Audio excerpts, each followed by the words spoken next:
Here, inventions and new things are assembled together. I'm in a company named Lanz Manufacture in Pirmasens, a small company that has been developing and producing high-efficient light systems for the past 10 years. The LED technology is the future because the diodes consume little energy and produce hardly any superfluous heat.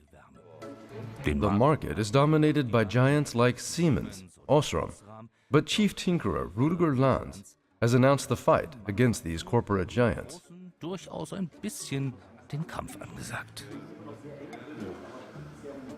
As far as I know, a conventional light source comes with filament and produces a large amount of heat and thermal radiation. Yes. But this light source obviously has no filament inside. What is it? A semiconductor. Yes. It's a very special silicon layer with multi-layers. Its production is a very complicated process. So there's light emitting when the semiconductor is applied to a power source. Everything's done by the semiconductor layer on top. Okay. That's right. So you're not only a physical scientist, but also a chemist and a product engineer? Yes. That's right. Looks extremely sophisticated. It's complicated. It's highly sophisticated. By this tiny yellow piece here, I can adjust the color temperature, and with this I can select the light output to be cool or warm, and this is only because of the mixture that I put on top here, this device. And this product is also very environmentally friendly, right? Yes, definitely. You can save up to 80% of energy when you do it correctly, definitely. Compared to what? In comparison to conventional light sources like metal halides, and in comparison to halogen bulbs, even up to 90% more efficient. According to the special project requirement, a classical metal processing technique is needed. The head of production, Michael Resch, shows me a special LED frame that's been developed for the Olympic Stadium in Berlin. Maybe soon they can win a chance to obtain a contract to eliminate the whole stadium. The advantage of a relatively small enterprise like here is that you can react quickly to the market situation. Even though production costs might be a bit higher, but you're able to produce such a product from one week to another. That is the big advantage. From our company's name, Lanz Manufacture, you can see that we are a manufacturer and not a conventional big mass production. And this is exactly why Lanz is able to compete with big players on the market or on the world. We can address the customer, the individual, and the object very specifically. The past major contracts, the illumination of the Freiburg Cathedral. Wow. Also, the Ehrenbreitstein Castle in Koblenz uses Lanz light sources and saves a lot of energy, as well as many other different buildings in Germany. Again, back at Rüdiger Lanz's home, close to Köln. Here, everywhere is LED technology that he introduces to me enthusiastically.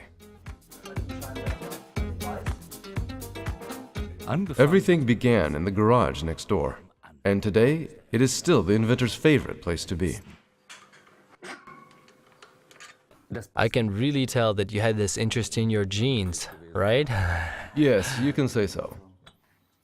When I was a small kid, I started to disassemble old speakers and coils from old devices that people put on the street and built motors and other stuff out of them.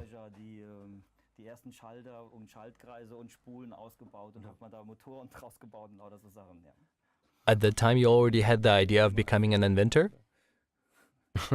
Well, very early on, I had a lot of ideas and the desire to change something, make something new.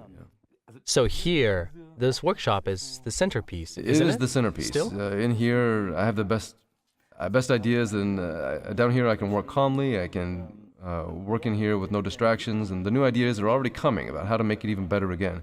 That's all that inspires me, is within this 4 to 5 square meters here, in this small room. This is what really turns me on and makes me excited about my work.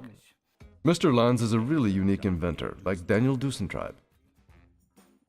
Concerning LED lighting, I came to a small village called Hufler, located in Rhineland-Pfalz with 600 residents. Hufler could be called LED Village, as all the public luminaries were changed to Lanz Manufacture's LED light sources 6 years ago. What was the biggest challenge for you when the decision had to be made to exchange all public luminaries in the village? There was no challenge at all. We just calculated for how long the light sources have to last. For at least until it is becoming profitable. And since we calculated a duration of 8 to 10 years, so it was no problem. Is everyone happy? We are all happy. Another advantage is that there is no scattered light anymore that is entering our living rooms or our houses, and the light is just there where it ought to be, mainly on the street. And concerning little flying insects? We do not have any kind of insect problems anymore because this kind of cold light source does not burn insects, and insects are not attracted by the heat too. This problem is over. So insects are happy, your village is happy, the mayor is happy. Super. Because of the increasing electricity costs, the facilities are already paid off now. In this LED project in Hufler, an environmental research institute is also involved too, because what works here can be implemented elsewhere. Concerning the climate change, it is a very important thing that we start from a small level to save electricity and to switch to LED light sources.